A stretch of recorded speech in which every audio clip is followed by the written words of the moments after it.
आओ गुरु प्यारिओ, जो धन गुरु ग्रंथ साहिब पातशाह जी की बाणी दियां लड़ीवार विचारां रोजाना आप संगतां गुरु दरबार अंदर जुड़ करके ते अपने अपने घरां दे विच टैलीविजन और मीडिया के माध्यम राही इस अस्थान तो सरवण करदियां हो। उन्हां चल रहीआं लड़ीवार गुरबाणी विचारां दे नाल सांझ पाईए। विचारां आरंभण तो पहलां सतगुरु जी किरपा करन, अपना मेहर भरिया हाथ सिर ते रखण। मालिक जी आप रसना उत्ते वरत के अपनी बाणी अपने शब्द दी विचार आप करवा लैण और आप सरबत संगत बख्शो असीस, कोई रसना वांझी ना रहे। दोवे हथ जोड़ अपनियां मन बिरतियां एकाग्र करदियां लवाओ गुरु चरनां विच हाजरी। अदब सहित सरबत संगत मिल करके उचारण करो जी सतनाम श्री वाहे गुरु साहिब जी। एक बार फिर करो रसनावां पवित्र और मिलके आखो जी सतनाम श्री वाहे गुरु साहिब जी। वाहे गुरु साहिब जी। ਸ਼ਲੋਕ ਵਾਰਾਂ ਤੇ ਵਧੀਕ ਮਹੱਲਾ ਪਹਿਲਾ। ਨਾਨਕ ਦੁਨੀਆ ਕੈਸੀ ਹੋਈ, ਸਾਲਕ ਮਿਤ ਨਾ ਰਹਿਓ ਕੋਈ।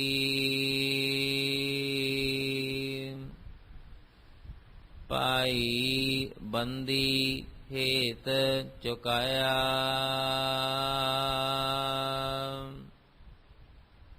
ਦੁਨੀਆ ਕਾਰਣ ਦੀਨ ਗਵਾਇਆ।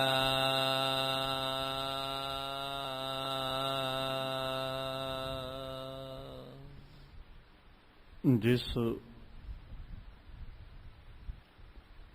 पवन शब्द का पाठ आप संगत ने बड़े अदब सत्कार दे नाल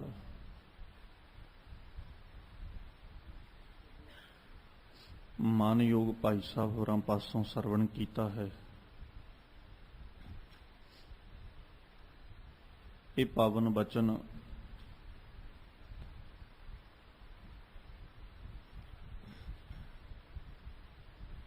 धन गुरु नानक देव साहिब जी की रसना तो उचारण किया होया श्लोक रूप दे अंदर श्लोक वारां ते वधीक दे सिरलेख हेठ गुरु ग्रंथ साहिब पातशाह जी दे पावन अंग 1410 दे उपर सुभाईमान है।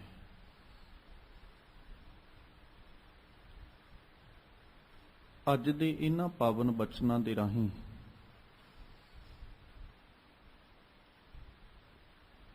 गुरु नानक साहिब जी ने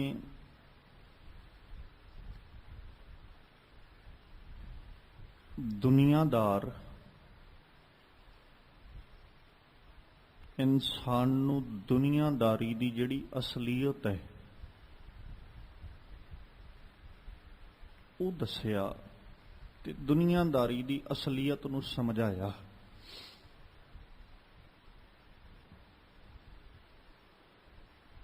जदों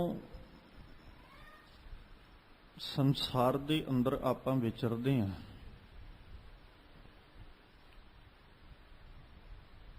हर इंसान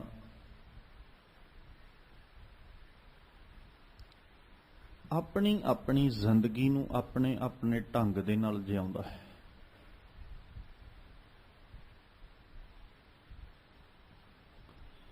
ਔਰ ਉਹ ਕੋਸ਼ਿਸ਼ ਕਰਦਾ ਹੈ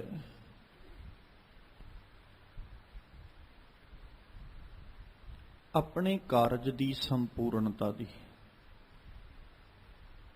ਜਿਹੜਾ ਵੀ ਇਨਸਾਨ ਸੰਸਾਰ ਉੱਪਰ ਮੌਜੂਦ ਹੈ, ਜੀਵ ਜੈਸਾ ਮਰਜੀ ਹੈ, ਪਰ ਇਹ ਦੁਨੀਆਦਾਰ ਬਣ ਕੇ ਜਿਉਂਦਾ ਹੈ।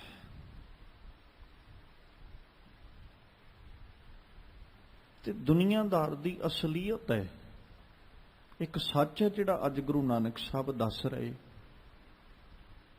ਕਿ ਹਰ ਜੀਵ ਆਪਣੇ ਆਪਣੇ ਮਤਲਬ ਕਰਕੇ ਆਪਣੇ ਜੀਵਨ ਨੂੰ ਜਿਉਂ ਰਿਹਾ ਜਾਂ ਆਪਣੇ ਆਪਣੇ ਮਤਲਬ ਕਰਕੇ ਖੜੋਤਾ। ਹਰ ਇਨਸਾਨ ਜਿਹਨੂੰ ਆਪਾਂ ਬਾਣੀ ਦੇ ਅੰਦਰ ਜਦੋਂ ਪੜ੍ਹਦੇ ਹਾਂ ਤੇ ਸਤਿਗੁਰੂ ਜੀ ਬਾਣੀ ਵਿੱਚ ਇੱਥੋਂ ਤੱਕ ਵੀ ਜ਼ਿਕਰ ਕਰਦੇ ਆ, ਆਖਦੇ ਵੀ ਇੱਕ ਇਨਸਾਨ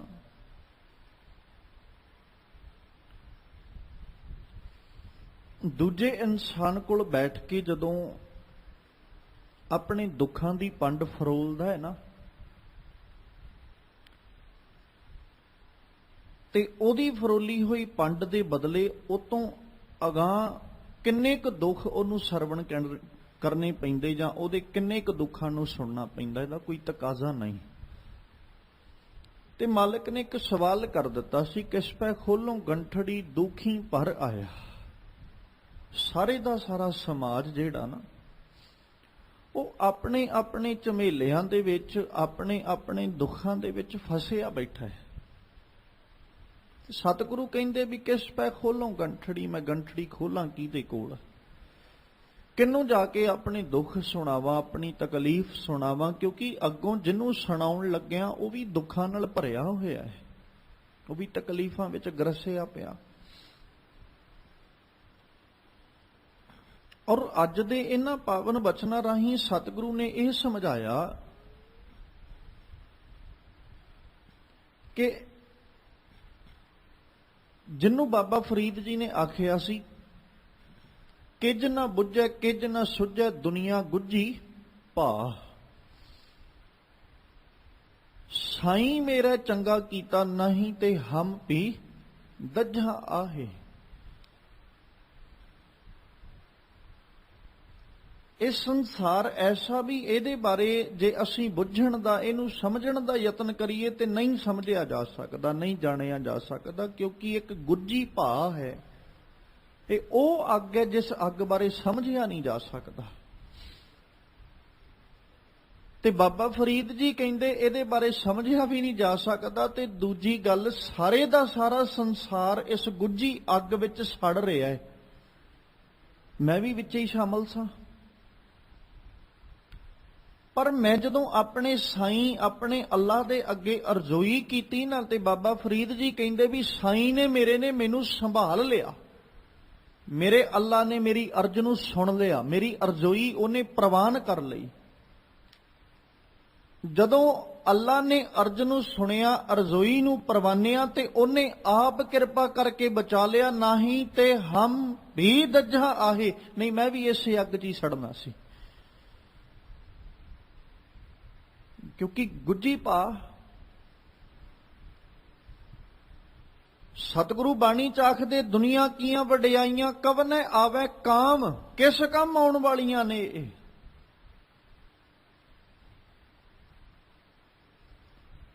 ਤੇ ਇਹ ਜਿਹੜੀਆਂ ਦੁਨੀਆ ਦੀਆਂ ਵਡਿਆਈਆਂ ਨੇ ਨਾ, ਕਾਰਜ ਵੀ ਕਿਸੇ ਨਹੀਂ ਆਉਣਾ। ਤੇ ਨਾਲ ਸਤਿਗੁਰੂ ਇਹ ਵੀ ਆਖ ਦਿੰਦੇ, ਕਹਿੰਦੇ ਮਾਇਆ ਦਾ ਰੰਗ ਜਿਹੜਾ ਨਾ, ਇਹ ਬੜਾ ਫਿੱਕਾ ਜਿਹਾ, ਤੇ ਬਿਨ ਸਜਾਏ ਨਿਦਾਨ, ਅਖੀਰੇ ਸਾਰੇ ਦਾ ਸਾਰਾ ਰੰਗ ਬਿਨ ਸਜਾਂਦਾ। ਅੱਜ ਗੁਰੂ ਨਾਨਕ ਸਾਹਿਬ ਨੇ ਪਹਿਲੀ ਪੰਕਤੀ 'ਚ ਤੇ ਸਵਾਲ ਕੀਤਾ, ਕਹਿੰਦੇ ਨਾਨਕ ਦੁਨੀਆ ਕੈਸੀ ਹੋਈ, ਵੀ ਦੁਨੀਆ ਕਿੱਦਾਂ ਦੀ ਹੋ ਗਈ ਹੈ। ਵੀ ਇਸ ਸੰਸਾਰ ਦੀ ਹਾਲਾਤ ਐਸੇ ਬਣ ਗਏ ਕਿ ਸਾਲਕ ਮਿੱਤ ਨਾ ਰਹਿਓ ਕੋਈ, ਨਾ ਕੋਈ ਕਿਸੇ ਦਾ ਮਿੱਤਰ, ਨਾ ਕੋਈ ਸਾਲਕ, ਨਾ ਕੋਈ ਸੰਬੰਧੀ। ਹਰ ਜੀਵ ਮਤਲਬ ਪ੍ਰਸਤ ਹੋ ਕੇ ਜਿਉ ਰਿਹਾ।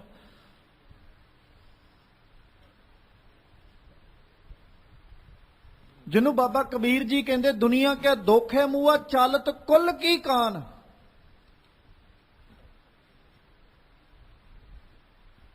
ਤਬ ਕੁੱਲ ਕਿਸਕਾ ਲਾਜ ਸੀ, ਜਬ ਲੋ ਧਰੇ ਮਸਾਨ। ਇੱਕ ਇਨਸਾਨ ਦੁਨੀਆ ਲਈ ਜਿਉਂਦਾ ਹੈ ਤੇ ਦੁਨੀਆ ਲਈ ਜਿਉਂਦਾ ਹੋਇਆ ਲਾਜ ਪੱਤ ਦੀ ਬੜੀ ਚਿੰਤਾ ਰੱਖਦਾ। ਚਲਤ ਕੁੱਲ ਕੀ ਕਾਨ, ਦੁਨੀਆ ਕੈ ਦੁੱਖ ਹੈ ਮੂਆ, ਮਰ ਰਿਹਾ ਨਾ। ਪਰ ਬਾਬਾ ਕਬੀਰ ਜੀ ਨੇ ਨਾਲ ਇਹ ਵੀ ਬਚਨ ਕਰ ਦਿੱਤੇ, ਕਹਿੰਦੇ ਤਬ ਕੁੱਲ ਕਿਸ ਕਾ ਲਾਜ ਸੀ, ਜਬਲ ਧਰੈ ਮਸਾਨ। ਫਿਰ ਜਦੋਂ ਮਸਾਨਾਂ ਦੀ ਬਾਤ ਆਉਂਦੀ ਹੈ ਤੇ ਫਿਰ ਲਾਜ ਸੀ। ਤਬ ਕੁੱਲ ਕਿਸ ਕਾ ਲਾਜ ਸੀ। ਔਰ ਸੰਸਾਰ ਵਿੱਚ ਵਿਚਰਦਿਆਂ ਵੇਖਦੇ ਆ ਨਾ,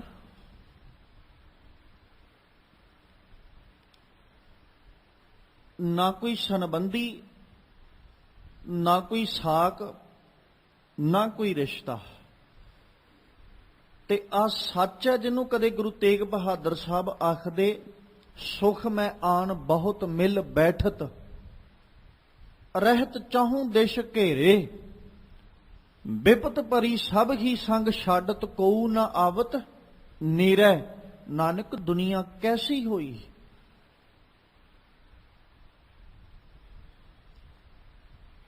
ਜੇ ਅੱਜ ਦੇ ਸਮੇਂ 'ਚ ਆਪਾਂ ਸਮਾਜ ਨੂੰ ਵੇਖ ਲਈਏ ਨਾ, ਕਿਤੇ ਵਿੱਚ ਵਾਚ ਲਈਏ ਡੂੰਘਾਈ ਦੇ ਨਾਲ, ਤੇ ਕੋਈ ਅਤ ਕਥਨੀ ਨਹੀਂ ਕਿ ਅੱਜ ਦੇ ਸਮਾਜ ਵਿੱਚ ਰਹਿਣ ਵਾਲਾ ਹਰ ਇਨਸਾਨ ਸਿਰਫ ਆਪਣੇ ਮਤਲਬ ਲਈ ਜਿਉਂਦਾ ਹੈ। ਉਹਨੂੰ ਦੂਜੇ ਨਾਲ ਕੋਈ ਮਤਲਬ ਨਹੀਂ, ਸਿਰਫ ਆਪਣੇ ਮਤਲਬ ਲਈ ਜਿਉਂਦਾ ਹੈ। ਜਿਹਨੂੰ ਧੰਨ ਗੁਰੂ ਅਰਜਨ ਦੇਵ ਸਾਹਿਬ ਨੇ ਆਪਣੀ ਰਸਨਾ ਤੋਂ ਉਚਾਰਦਿਆਂ ਆਖਿਆ ਸੀ, ਜਨਨ ਪਿਤਾ ਲੋਕ ਸੁਤ ਬਨਿਤਾ, ਕੋਏ ਨਾ ਕਿਸ ਕੀ ਧਰਿਆ, ਸਿਰ ਸਿਰ ਰਿਜ਼ਕ ਸੰਭਾਹੇ ਠਾਕੁਰ ਕਾਹੇ ਮਨ ਭਉ ਕਰਿਆ, ਨਾਨਕ ਦੁਨੀਆ ਕੈਸੀ ਹੋਈ। ਆ ਹਾਲਾਤ ਬਣ ਕੇ ਸਮਾਜ ਦੇ ਹਾਲਾਤ ਇਹ ਬਣੇ ਨੇ ਕਿ ਸਾਲਕ ਮਿੱਤ ਨਾ ਰਹਿਓ ਕੋਈ। ਕੋਈ ਨਹੀਂ ਨਜ਼ਰ ਆ ਰਿਹਾ ਜਿਹੜਾ ਰਸਤਾ ਵਿਖਾਉਣ ਵਾਲਾ ਹੋਵੇ, ਸਾਰੇ ਭਟਕਾਉਣ ਵਾਲੇ ਹੀ ਨੇ। ਕੋਈ ਟਾਵਾਂ ਕੋਈ ਵਿਰਲਾ ਹੋਏਗਾ ਜਿਹੜਾ ਭਟਕੇ ਹੋਏ ਨੂੰ ਸਿੱਧੇ ਰਸਤੇ ਪਾਉਣ ਵਾਲਾ ਹੋਵੇ, ਨਹੀਂ ਤੇ ਅੱਜ ਦੇ ਸਮੇਂ 'ਚ ਇੱਕ ਇਨਸਾਨ ਦੂਜੇ ਨੂੰ ਸਿੱਧੇ ਰਸਤੇ ਤੇ ਕੀ ਪਾਉਣਾ, ਰਾਹ ਤੋਂ ਭਟਕਾਉਣ ਵਾਲਾ ਹੀ ਮਿਲਦਾ। ਅੱਜ ਦੇ ਹਾਲਾਤ ਤੇ ਐਸੇ ਬਣ ਗਏ ਨਾ ਕਿ ਜੇ ਕੋਈ ਮਾੜੇ ਮਾਰਗ ਤੇ ਰਸਤੇ ਤੇ ਜਾ ਰਿਹਾ, ਉਹਨੂੰ ਸਿੱਧੇ ਤੇ ਕੀ ਪਾਉਣਾ, ਸਿੱਧੇ ਤੇ ਤੁਰੇ ਜਾਂਦੇ ਨੂੰ ਜ਼ਰੂਰ ਕਹਿ ਦੇਣਗੇ ਵੀ ਕਿਹੜੇ ਪਾਸੇ ਤੁਰਿਆ ਜਾਂਦਾ।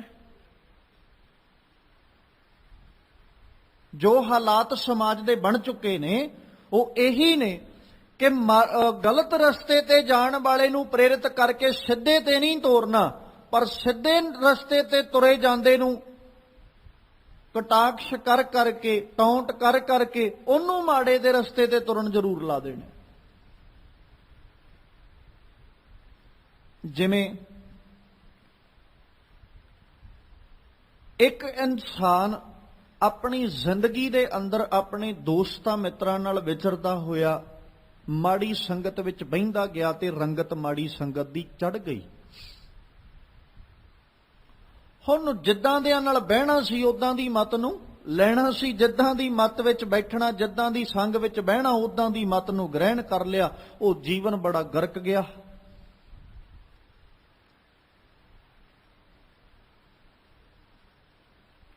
ਤੇ ਇੱਕ ਉਪਕਾਰ ਕਿਸੇ ਨੇ ਕੀਤਾ ਉਹਦੇ ਤੇ, ਉਹਦੇ ਪਿਛੋਕੜ ਜੀਵਨ ਨੂੰ ਵੇਖਦਿਆਂ ਤੇ ਉਹਨੂੰ ਸਮਝਦਿਆਂ ਹੋਇਆਂ ਉਹਨੇ ਸਮਝਾਇਆ, ਬੜਾ ਯਤਨ ਕੀਤਾ ਵੀ ਸੱਜਣਾ ਆ ਮਾੜੇ ਸੰਗ ਕਰਕੇ ਤੇਰੇ ਜੀਵਨ ਦੀ ਆ ਹਾਲਤ ਬਣੀ ਤੇ ਤੂੰ ਚੰਗੇ ਰਸਤੇ ਤੁਰ।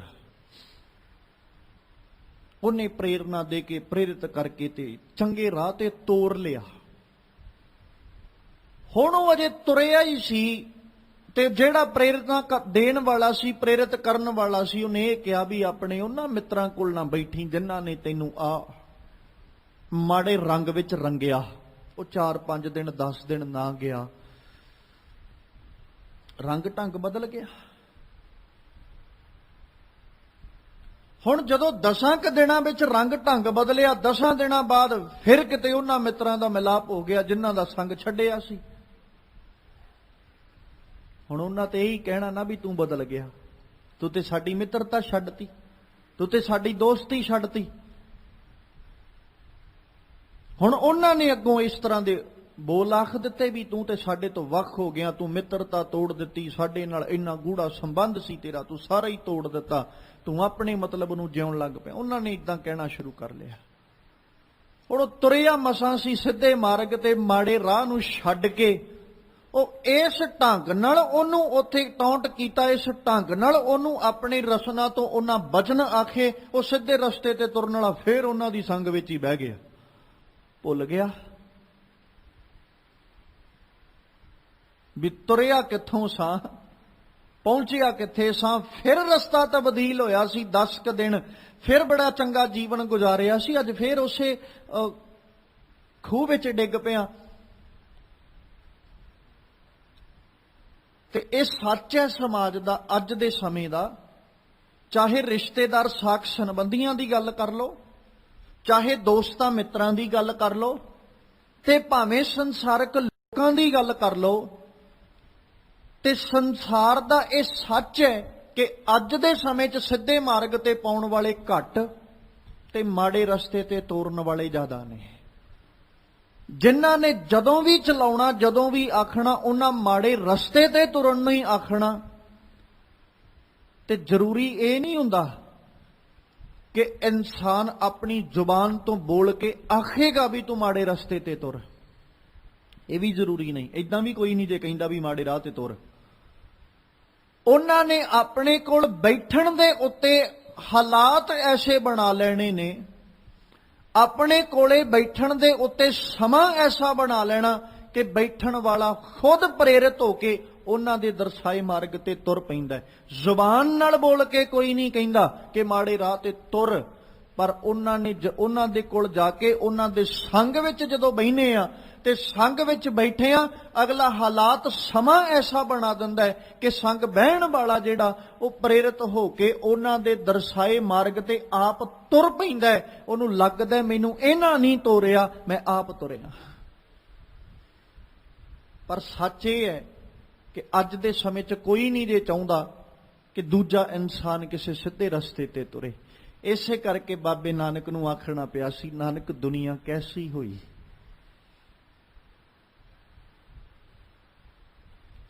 ਬਾਪੂ ਨੇ ਬਾਣੀ 'ਚ ਪਤਾ ਕੀ ਆਖਿਆ, ਕਹਿੰਦੇ ਦੁਨੀਆ ਖੇਲ ਬੁਰਾ, ਰੁੱਠ ਟੁੱਠਾ। ਇਹ ਬੜਾ ਅਦਭੁਤ ਜਿਹਾ ਖੇਲ ਹੈ। ਕਦੇ ਇਸ ਖੇਲ ਵਿੱਚ ਖੇਡਣ ਵਾਲੇ ਰੁੱਠ ਜਾਂਦੇ ਨੇ ਤੇ ਕਦੇ ਟੁੱਟ ਜਾਂਦੇ ਨੇ। ਹੈ ਬੜਾ ਅਦਭੁਤ ਜਿਹਾ ਖੇਲ, ਇਹਨੂੰ ਸਮਝ ਨਹੀਂ ਕੋਈ ਸਕਿਆ ਵੀ ਕਿੰਨੇ ਰੁੱਠਣਾ ਤੇ ਕਿੰਨੇ ਟੁੱਟਣਾ। ਰੁੱਠ ਤੋਂ ਮਤਲਬ ਰੁੱਸ ਜਾਣਾ, ਟੁੱਟ ਤੋਂ ਮਤਲਬ ਤਰੁੱਠ ਪੈਣਾ, ਪ੍ਰਸੰਨ ਹੋ ਜਾਣਾ। ਦੁਨੀਆ ਖੇਲ ਬੁਰਾ ਹੈ ਹੀ ਬੜਾ ਅਦਭੁਤ ਜਿਹਾ ਖੇਲ ਹੈ ਇਹ।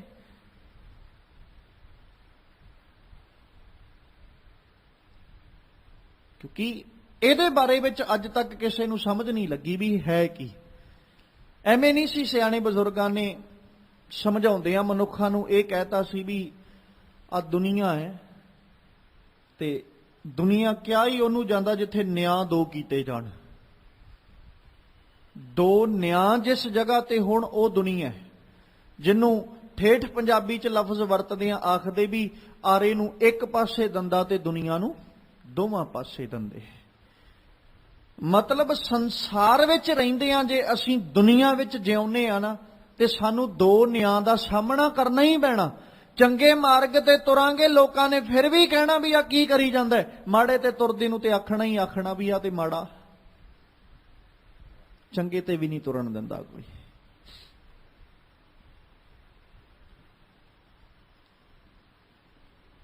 ਕਿਹੜਾ ਸਾਲਕ ਤੇ ਕਿਹੜਾ ਮਿੱਤਰ ਹੈ? ਦਾਵਾ ਕਰਕੇ ਕਿਹਦੇ ਤੇ ਕਹਿ ਸਕਦੇ ਆ ਕਿ ਆਹ ਸਾਲਕਾ ਮਿੱਤ ਹੈ ਮੇਰਾ? ਸਤਿਗੁਰੂ ਤੇ ਇੱਥੋਂ ਤੱਕ ਆਖ ਦਿੰਦੇ, ਕਹਿੰਦੇ ਤੂੰ ਕਦੇ ਵੇਖਿਆ ਝਾਤ ਮਾਰ ਕੇ ਆਪਣੀ ਜੀਵਨ ਦੀ ਅਸਲੀਅਤ ਵੱਲ, ਜਾਂ ਫਰੋਲਣ ਦਾ ਆਪਣੇ? ਅਸੀਂ ਨਾ ਸਿਰਫ ਜਦੋਂ ਵੇਖਦੇ ਆ ਸਮਾਜ ਦੇ ਉੱਤੇ ਜਾਂ ਵਿਚਰਦੇ ਆ ਨਾ, ਤੇ ਅਸੀਂ ਸਮਾਜ ਨੂੰ ਸਮਝਣ ਦੀ ਬਜਾਏ ਨਾ ਉੱਤੋਂ ਅੱਖਾਂ ਨਾਲ ਵੇਖ ਕੇ ਤੇ ਕਿਹਾ ਵੀ ਸਮਾਜ ਸਾਡੇ ਵੱਲ ਦਾ ਹੀ ਹੈ, ਦੁਨੀਆ ਸਾਡੇ ਵੱਲ ਦੀ ਹੈ। ਸਿਰਫ ਉੱਪਰੋਂ ਵੇਖ ਕੇ ਅਸੀਂ ਉਹਨਾਂ ਨੂੰ ਗਹਿਰਾਈ ਵਿੱਚੋਂ ਸਮਝਣ ਦੀ ਬਜਾਏ ਨਾ ਉੱਪਰੋਂ ਵੇਖ ਕੇ ਬੜੇ ਪ੍ਰਸੰਨ ਹੋਏ ਵੀ ਮੇਰਾ ਸਾਥੀ ਹੈ, ਵੀ ਮੇਰਾ ਸਾਥੀ ਹੈ। ਪਰ ਇਹ ਨਹੀਂ ਸਮਝ ਸਕੇ ਕਿ ਆਹ ਸਾਥੀ ਨਹੀਂ, ਸਾਥੀ ਹੋਣ ਦਾ ਇੱਕ ਸਿਰਫ ਪਾਖੰਡ ਪਿਆ ਰਚਦਾ, ਢੋਂਗ ਪਿਆ ਰਚਦਾ। ਸਾਥੀ ਕੋਈ ਨਹੀਂ ਹੈ, ਸਾਥ ਨਿਭਾਉਣਾ ਕੋਈ ਨਹੀਂ ਇਹਨੇ। ਇਹ ਤੇ ਕੇਵਲ ਇੱਕ ਸਮੇਂ ਦੀ ਚਾਲ ਹੈ, ਜਿਹੜਾ ਚੱਲਦਾ ਹੋਇਆ ਮੇਰਾ ਪੰਧ ਹੀ ਮੇਰਾ ਨਾਲ ਸਾਥੀ ਬਣਿਆ, ਪਰ ਸਮੇਂ ਦੀ ਚਾਲ ਚੱਲਦੇ ਹੀ ਇਹਨੇ ਮੇਰੇ ਪੰਧ ਤੋਂ ਪਾਸੇ ਵੀ ਹੋ ਜਾਣਾ, ਇਹਨੇ ਰਾਹ ਛੱਡ ਜਾਣਾ ਮੇਰਾ, ਇਹਨੇ ਸਾਥ ਵੀ ਛੱਡ ਜਾਣਾ। ਕਿਉਂਕਿ ਹਰ ਇਨਸਾਨ, ਚਾਹੇ ਕੋਈ ਚੰਗਾ ਤੇ ਭਾਵੇਂ ਕੋਈ ਬੁਰਾ, ਭਾਵੇਂ ਕੋਈ ਮਾੜਾ ਤੇ ਭਾਵੇਂ ਕੋਈ ਭਲਾ, ਅੱਜ ਦੇ ਸਮੇਂ ਵਿੱਚ ਹਰ ਇਨਸਾਨ ਇਸ ਢੰਗ ਨਾਲ ਹੀ ਜਿਉਂਦਾ ਕਿ ਸਮੇਂ ਦੇ ਰਾਹੀਂ ਨਾਲ ਪੰਧ ਹੀ ਬਣਦਾ, ਤੇ ਸਮੇਂ ਦੇ ਨਾਲ ਹੀ ਪੰਧ ਜਿਹੜਾ ਨਾ ਉਹ ਸਾਡੇ ਤੋਂ ਛੁੱਟ ਜਾਂਦਾ। ਕਿਤੇ ਮਾਲਕ ਦੀ ਬਾਣੀ ਪੜੋ, ਗੁਰੂ ਸਾਹਿਬ ਦੀ ਬਾਣੀ ਦੇ ਅੰਦਰ ਭਗਤ ਕਬੀਰ ਸਾਹਿਬ ਨੇ ਜਦੋਂ ਸਾਨੂੰ ਸਮਝਾਇਆ ਨਾ, ਤੇ ਉਹਨਾਂ ਇਹ ਆਖਿਆ ਸੀ, ਉਹ ਦੁਨੀਆ ਦੇ ਲੋਕੋ, ਤੁਸੀਂ ਆਪਣੇ ਜੀਵਨ ਨੂੰ ਨਾ ਆਪਣੇ ਪਰਿਵਾਰ ਵਾਸਤੇ, ਆਪਣੇ ਸਾਕ ਸੰਬੰਧੀਆਂ ਵਾਸਤੇ ਲੰਘਾ ਦਿੱਤਾ। ਹੁਣ ਉਹ ਜਿਹੜਾ ਜੀਵਨ ਤੁਸੀਂ ਆਪਣੇ ਪਰਿਵਾਰ ਸਾਕ ਸੰਬੰਧੀਆਂ ਵਾਸਤੇ ਲੰਘਾਇਆ, ਜਾਂ ਆਪਣਾ ਸਿਰ ਢੱਕਣ ਵਾਸਤੇ ਛੱਤ ਬਣਾਉਂਦਿਆਂ ਲੰਘਾ ਦਿੱਤਾ, ਵੀ ਤਾਂ ਜੋ ਤੁਹਾਡਾ ਪਰਿਵਾਰ ਆਸਾਨੀ ਨਾਲ ਰਹਿ ਸਕੇ, ਤੁਹਾਡੇ ਪਰਿਵਾਰ ਨੂੰ ਦੁੱਖ ਤੇ ਤਕਲੀਫ ਨਾ ਝੇਲਣੀ ਪਵੇ। ਕਦੇ ਇਸ ਗੱਲ ਨੂੰ ਵਾਚ ਕੇ ਵੇਖੋ, ਰੇ ਬੌਰੇ ਤੋਹੇ ਘਰੀ ਨਾ ਰੱਖੇ ਕੋਈ, ਸਾਲਕ ਮਿੱਤ ਨਾ ਰਹਿਓ ਕੋਈ।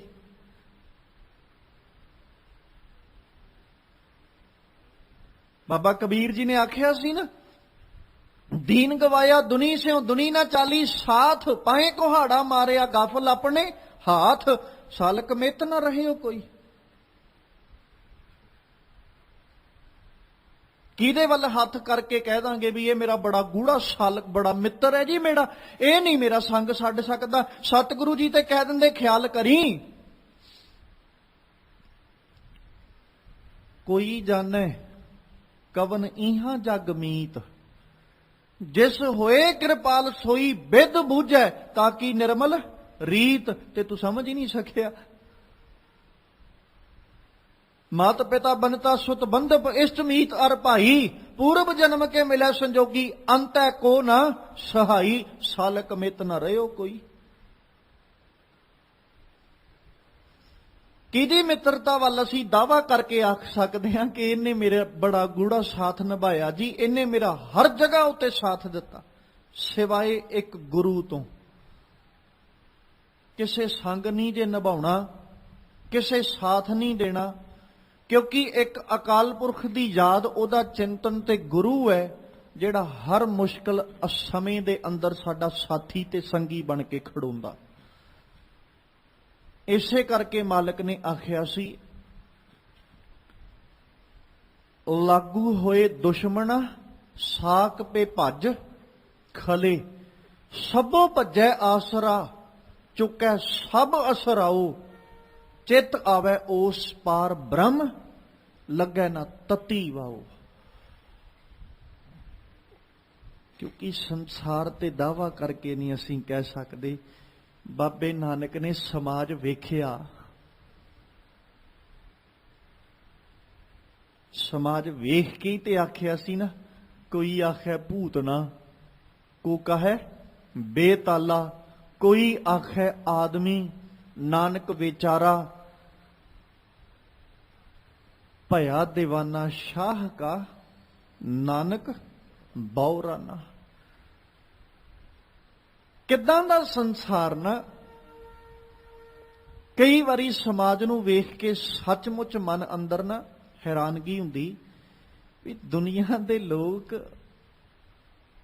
ਇਹਨਾਂ ਦੇ ਹਿਰਦਿਆਂ ਦੇ ਹਾਲਾਤ ਤੇ ਅਵਸਥਾ ਕੋਈ ਜਿੰਨਾ ਮਰਜ਼ੀ ਸਿਆਣਾ ਹੋਵੇ ਨਹੀਂ ਸਮਝ ਸਕਿਆ। ਜਦੋਂ ਬਾਬੇ ਨਾਨਕ ਦੇ ਇਸ ਸ਼ਬਦ ਨੂੰ ਪੜ੍ਹਦੇ ਆ ਨਾ ਤੇ ਫਿਰ ਹੈਰਾਨਗੀ ਹੁੰਦੀ ਵੀ ਬਾਬਾ ਦੁਨੀਆ ਨੇ ਤੇ ਤੈਨੂੰ ਵੀ ਨਹੀਂ ਬਖਸ਼ਿਆ।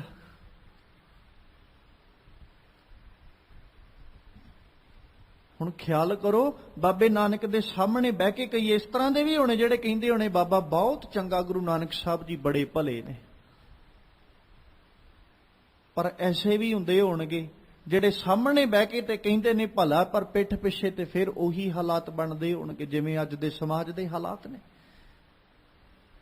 ਸਾਹਮਣੇ ਬੈਠਾ ਦੁਨੀਆ ਸਾਡੀ, ਬਸ ਪਿੱਠ ਕਰਨ ਦੀ ਦੇਰ ਹੈ। ਸੰਸਾਰ ਨੂੰ ਸਮਝ ਕੋਈ ਨਹੀਂ ਸਕਿਆ।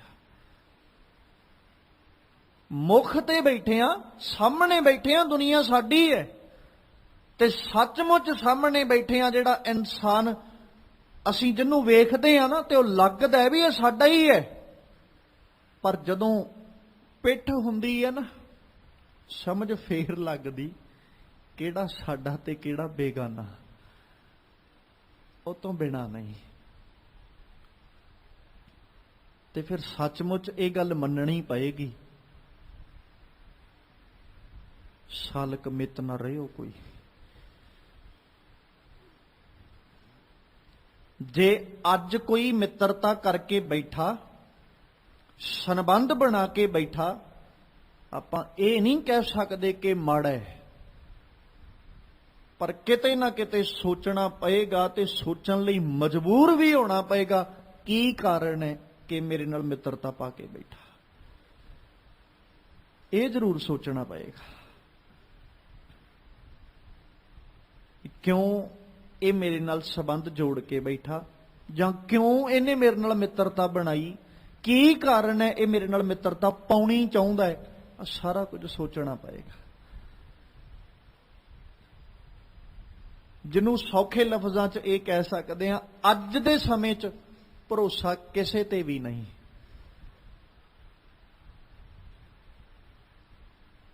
ਕਿਉਂਕਿ ਹਰ ਬੰਦਾ ਅੱਜ ਬੁੱਕਲ ਵਿੱਚ ਬੈਠੇ ਸੱਪ ਵਰਗਾ ਹੈ, ਹਰ ਇਨਸਾਨ। ਤੇ ਦਾਅਵਾ ਕਰਕੇ ਕੀ ਕਹਿ ਦਿਆਂਗੇ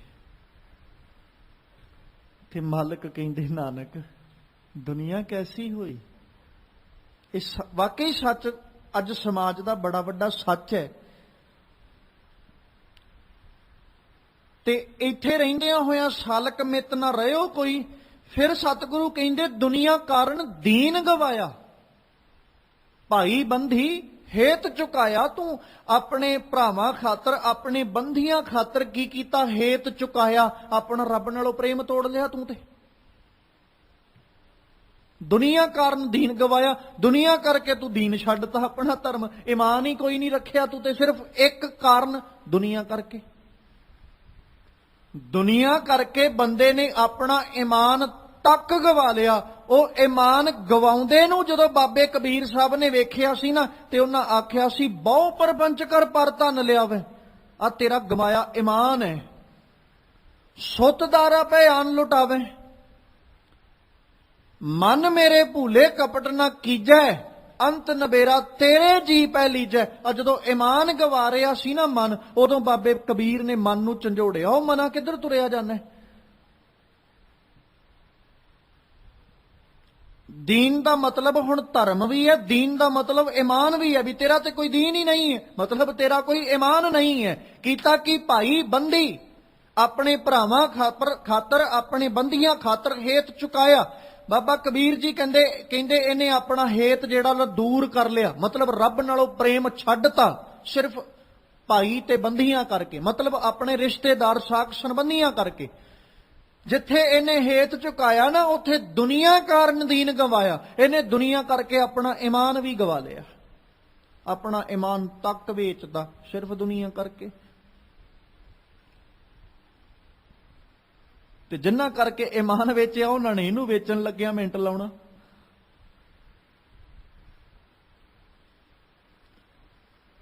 ਉਹ ਛੱਡਣਗੇ ਥੋੜੀ। ਤੇ ਅੱਜ ਦੇ ਹਾਲਾਤਾਂ ਨੇ ਸੱਚਮੁੱਚ ਇਹ ਸਾਰਾ ਕੁਝ ਪ੍ਰਗਟ ਕਰਕੇ ਰੱਖਤਾ। ਕਿਹੜਾ ਸੰਬੰਧ, ਕਿਹੜਾ ਰਿਸ਼ਤਾ, ਕਿਹੜਾ ਸਾਕ ਕੋਈ ਦੱਸਿਆ?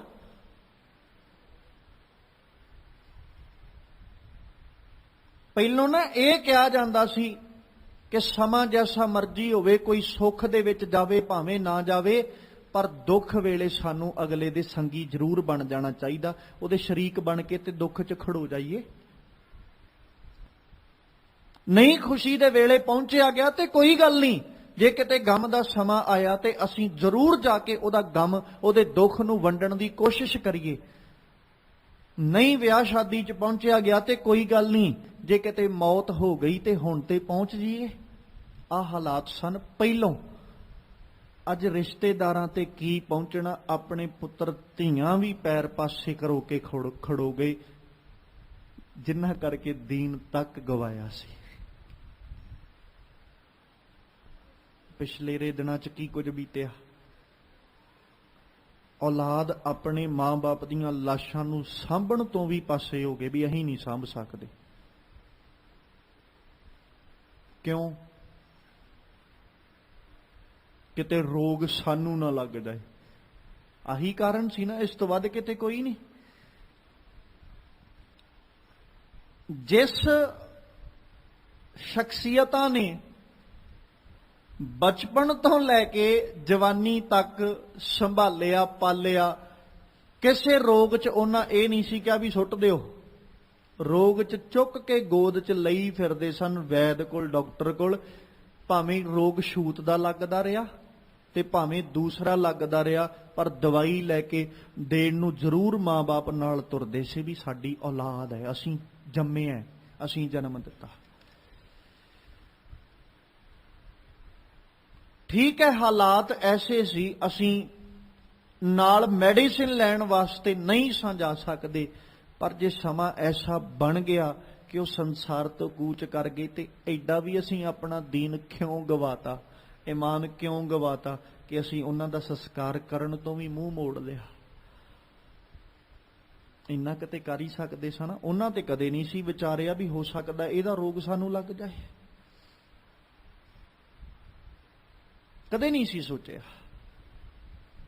ਅੱਜ ਦੇ ਸਮੇਂ 'ਚ ਇਹ ਗੱਲ ਸੱਚਮੁੱਚ ਮੰਨਣੀ ਪਏਗੀ ਕਿ ਦੁਨੀਆ ਕੈਸੀ ਹੋਈ, ਕਿੱਦਾਂ ਦੀ ਬਣ ਗਈ ਦੁਨੀਆ, ਕਿ ਹਰ ਬੰਦੇ ਨੂੰ ਸਿਰਫ ਇੱਕੋ ਹੀ ਚੀਜ਼ ਚਾਹੀਦੀ, ਧਨ, ਪੈਸਾ, ਮਾਇਆ। ਇਹਦੇ ਤੋਂ ਬਿਨਾ ਕੁਛ ਨਹੀਂ। ਮਾਇਆ ਕਰਕੇ ਜੋ ਮਰਜ਼ੀ ਕਰਵਾ ਲਓ, ਕਰ ਲਏਗਾ। ਮਾਇਆ ਖਾਤਰ ਆਪਣਾ ਈਮਾਨ ਤੱਕ ਵੇਚਤਾ, ਮਾਇਆ ਖਾਤਰ ਆਪਣੀ ਇੱਜ਼ਤ ਤੱਕ ਵੇਚਤੀ, ਮਾਇਆ ਖਾਤਰ ਇਨਸਾਨ ਨੇ ਆਪਣਾ ਧਰਮ ਤੱਕ ਵੇਚਤਾ। ਸਿਰਫ ਅੱਜ ਦਾ ਇਨਸਾਨ ਮਾਇਆ ਕਰਕੇ ਜਿਉਂ ਰਿਹਾ, ਦੂਜਾ ਕੋਈ ਕਾਰਨ ਨਹੀਂ ਜਿਉਣ ਦਾ। ਮਤਾਂ ਸੋਚੋ ਕਿ ਦੁਨੀਆ ਕਿਸੇ ਹੋਰ ਕਾਰਨ ਕਰਕੇ ਜਿਉਂਦੀ, ਅੱਜ ਦਾ ਇਨਸਾਨ ਸਿਰਫ ਮਾਇਆ ਕਰਕੇ ਜਿਉਂਦਾ, ਇਸ ਤੋਂ ਬਿਨਾ ਨਹੀਂ। ਇਸੇ ਕਰਕੇ ਮਾਲਕ ਗੁਰੂ ਨਾਨਕ ਸਾਹਿਬ ਦੇ ਅੱਜ ਦੇ ਪਾਵਨ ਬਚਨ ਜਿਨ੍ਹਾਂ ਨੂੰ ਆਪਾਂ ਵਿਚਾਰਦੇ ਪਏ ਆ, ਮਾਲਕ ਕਹਿੰਦੇ ਭਾਈ ਬੰਦੀ ਹੇਤ ਚੁਕਾਇਆ, ਦੁਨੀਆ ਕਾਰਨ ਦੀਨ ਗਵਾਇਆ। ਇਸ ਇਨਸਾਨ ਨੇ ਦੁਨੀਆ ਖਾਤਰ ਆਪਣਾ ਈਮਾਨ ਤੱਕ ਵੇਚਤਾ ਤੇ ਐਡਾ ਵੱਡਾ ਦੁਨੀਆਦਾਰ ਬਣ ਗਿਆ ਕਿ ਦੁਨੀਆ ਆਖਣ ਲੱਗ ਗਈ ਵੱਡਾ ਹੋਆ ਦੁਨੀਦਾਰ, ਪਰ ਅਗਲੇ ਹਾਲਾਤ ਭੁੱਲ ਗਿਆ, ਗਲ ਸੰਗਲ ਘੱਤ ਚਲਾਇਆ। ਸੱਜਣਾ, ਜਿੱਦਣ ਜਾਣਾ ਪਿਆ ਨਾ ਉਦਣ ਪਤਾ ਲੱਗੇਗਾ ਵੀ ਕੀ ਬਣਦਾ। ਦੁਨੀਆਦਾਰ ਤੇ ਤੋਂ ਬਹੁਤ ਵੱਡਾ ਬਣ ਗਿਆ। ਮਾਲਕ ਪਾਤਸ਼ਾਹ ਨੂੰ ਆਖਣਾ ਪਿਆ ਸੀ, ਵੱਡੇ ਵੱਡੇ ਜੋ ਦੀਸੈ ਲੋਗ ਤਿਨ ਕੋ ਵਿਆਪੈ ਚਿੰਤਾ ਰੋਗ, ਕੌਣ ਵੱਡਾ ਮਾਇਆ ਵਡਿਆਈ ਸੋ ਵੱਡਾ, ਜਿਨ ਰਾਮ ਲਿਵ ਲਾਈ ਭੂਮੀਆਂ ਭੂਮ ਉਪਰ ਨਿਤ ਲੂਜੈ, ਛੋੜ ਚੱਲੇ ਤ੍ਰਿਸ਼ਨਾ ਨਹੀਂ ਬੂਝੈ। ਅਜੇ ਤੱਕ ਨਹੀਂ ਖਤਮ ਹੋਈ ਤ੍ਰਿਸ਼ਨਾ। ਕੀਤਾ ਕੀ ਸੀ? ਦੁਨੀਆ ਕਾਰਨ ਦੀਨ ਗਵਾਇਆ। ਵੇਚਿਆ ਤੇ ਈਮਾਨ ਹੀ ਸੀ ਨਾ, ਆਪਣੀਆਂ ਜੇਬਾਂ ਭਰਨ ਵਾਸਤੇ। ਚਾਹੇ 10 ਰੁਪਈਏ ਨੇ ਤੇ ਭਾਵੇਂ 100 ਤੇ ਭਾਵੇਂ ਹਜ਼ਾਰਾਂ ਤੇ ਭਾਵੇਂ ਲੱਖਾਂ, ਜਿਹੜਾ 10 ਰੁਪਈਆਂ ਪਿੱਛੇ ਆਪਣਾ ਈਮਾਨ ਵੇਚ ਰਿਹਾ, ਸੋਚੋ ਉਹਦਾ ਇਖਲਾਕ ਕਿੱਡਾ ਕੁੱਚਾ ਹੋ ਸਕਦਾ ਹੈ।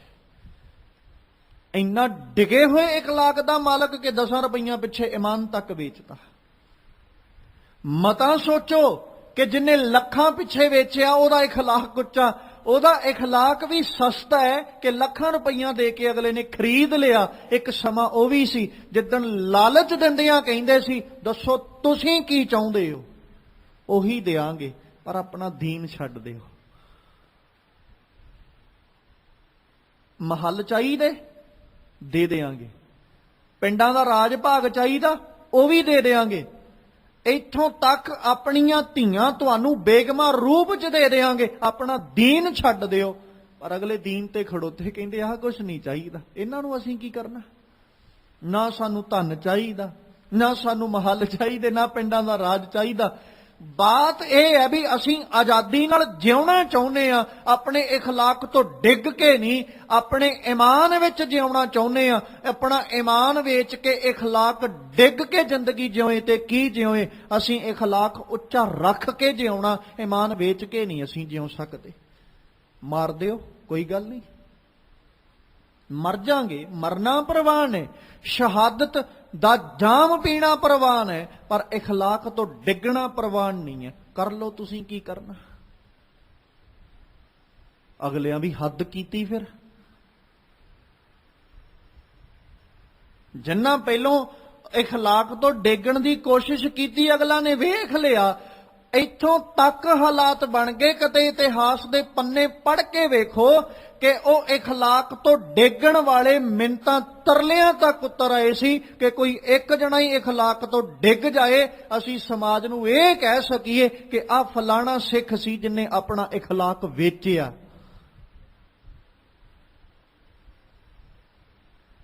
ਉਹ ਸਿੱਖ ਦੇ ਬੱਚੇ ਨੂੰ, ਉਹ ਮਾਂ ਦੇ ਬੱਚੇ ਨੂੰ ਅਸੀਂ ਕਿੱਥੋਂ ਭੁੱਲ ਜਾਾਂਗੇ। ਜਿਹੜੀ ਮਾਂ ਆ ਕੇ ਕਹਿੰਦੀ ਮੇਰਾ ਪੁੱਤਰ ਸਿੱਖ ਨਹੀਂ ਹੈ, ਉਹ ਕਹਿੰਦਾ ਮੈਂ ਸਿੱਖ ਹਾਂ, ਮੈਂ ਆਪਣਾ ਇਖਲਾਕ ਕਿਉਂ ਸੁੱਟਾਂ। ਆ ਮੇਰੀ ਮਾਂ ਹੀ ਨਹੀਂ ਹੈ ਤੇ ਝੂਠ ਬੋਲਦੀ ਹੈ।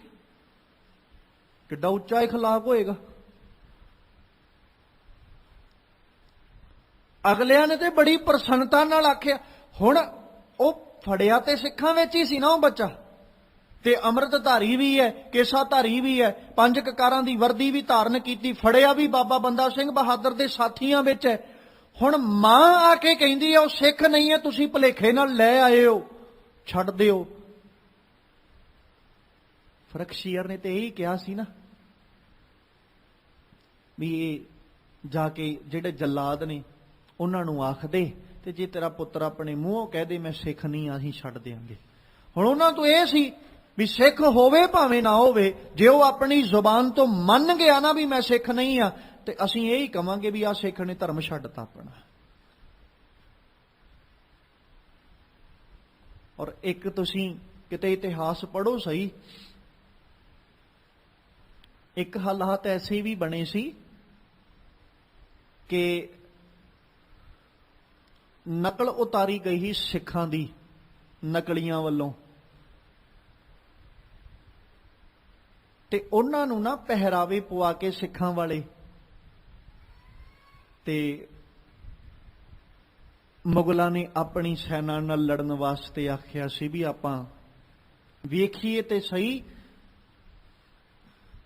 ਤੇ ਉਹਨਾਂ ਨੇ ਵੀ ਕਿਹਾ, ਕਹਿੰਦੇ ਅਸੀਂ ਨਕਲ ਹੀ ਕਰਨੀ ਹੈ, ਕਿੱਡੀ ਕੁ ਵੱਡੀ ਗੱਲ ਹੈ। ਨਕਲੀਏ ਨਕਲ ਕਰਨ ਲੱਗ ਗਏ। ਉਹਨਾਂ ਨੇ ਪਹਿਰਾਵਾ ਬਾਣਾ ਸਿੱਖਾਂ ਵਾਲਾ ਪਾਲਿਆ, ਉਸੇ ਤਰ੍ਹਾਂ ਦਸਤਾਰਾਂ ਵੀ ਸਜਾ ਲਈਆਂ। ਉਹ ਨਕਲੀ ਲੜਾਈ ਦੇ ਵਿੱਚ ਹੀ ਨਾ ਉਹਨਾਂ ਨੇ ਮੁਗਲਾਂ ਦੇ 10-11 ਸਿਪਾਹੀ ਝਟਕਾ ਕੇ ਰੱਖਤੇ। ਜਦੋਂ ਝਟਕਾ ਕੇ ਰੱਖੇ ਤੇ ਉਹਨਾਂ ਆਖਿਆ ਵੀ ਰੋਕੋ ਇਹਨਾਂ ਨੂੰ, ਤੇ ਉਹਨਾਂ ਕਿਹਾ ਵੀ ਅਸੀਂ ਤੇ ਤੁਹਾਨੂੰ ਨਕਲੀ ਲੜਾਈ ਲੜਨ ਨੂੰ ਕਿਹਾ ਸੀ ਤੇ ਤੁਸੀਂ ਤੇ ਸੱਚਮੁੱਚ ਸਾਡੇ ਬੰਦੇ ਮਾਰਦੇ। ਨਾਲ ਜਵਾਬ ਪਤਾ ਕੀ ਸੀ? ਆ ਜਿਹੜਾ ਪਹਿਰਾਵਾ ਪਾਇਆ ਨਾ, ਪਤਾ ਨਹੀਂ ਲੱਗਾ ਪਾਉਂਦਿਆਂ ਕਿੱਥੋਂ ਬਲ ਆਇਆ, ਕਿੱਥੋਂ ਤਾਕਤ ਆਈ, ਕੀ ਖੇਡ ਕੀ ਕਲਾ ਵਾਪਰੀ, ਕੁਛ ਪਤਾ ਨਹੀਂ ਲੱਗਾ। ਲੜੀ ਤੇ ਅਸੀਂ ਵੀ ਨਕਲੀ ਸਾਂ, ਪਰ ਸਾਨੂੰ ਸਮਝ ਨਹੀਂ ਲੱਗੀ ਤੁਹਾਡੇ ਬੰਦੇ ਅਸੀਂ ਕਿਹੜੇ ਵੇਲੇ ਮਾਰਦੇ। ਮਤਲਬ ਇਖਲਾਕ ਹੀ ਐਡਾ ਉੱਚਾ। ਸਿੱਖਾ ਤੇਰਾ ਜੀਵਨ ਜਾਚ ਹੀ ਗੁਰੂ ਸਾਹਿਬ ਨੇ ਐਸੀ ਬਖਸ਼ੀ ਵੀ ਤੂੰ ਦੁਨੀਆ ਨਾਲੋਂ ਵੱਖਰ ਹੈ।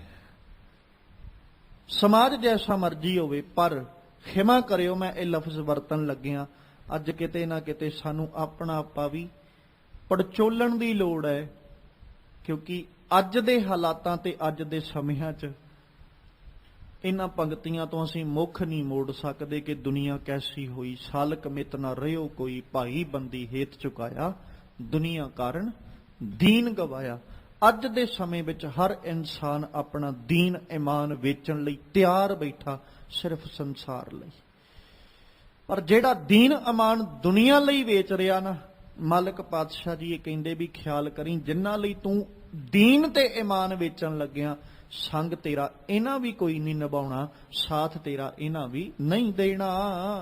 ਹੈ ਕਰਕੇ ਉਹ ਕਰੇਨ, ਗੱਲਾਂ ਪਿੱਟਣ ਸਿਰ ਖੋਹੇਨ।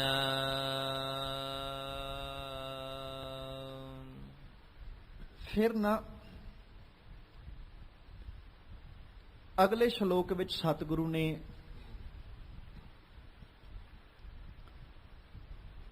ਸਮਾਜ ਦੇ ਲੋਕਾਂ ਨੂੰ ਵੇਖਿਆ ਤੇ ਵੇਖਿਆ ਕੀ ਕਰਦੇ ਸੀ, ਹੈ ਹਾਏ ਹਾਏ ਕਰਦੇ, ਕੁਰਲਾਉਂਦੇ ਵੇਖੇ।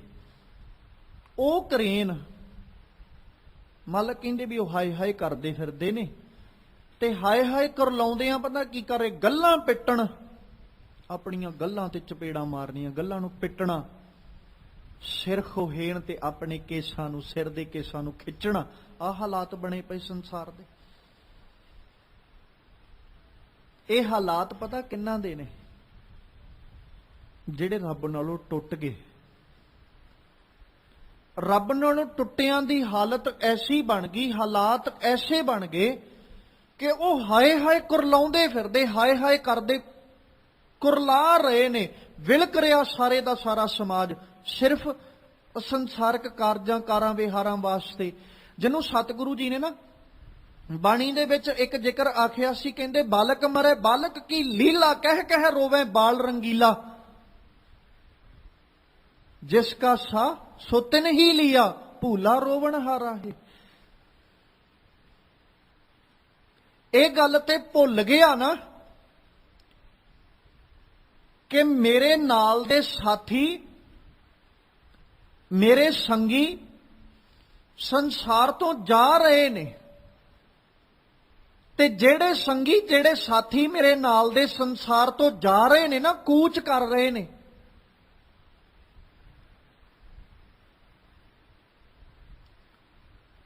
ਇੱਕ ਸੱਚ ਇਹ ਵੀ ਹੈ, ਅਸਾਂ ਪੇ ਉੱਥੇ ਜਾਣਾ।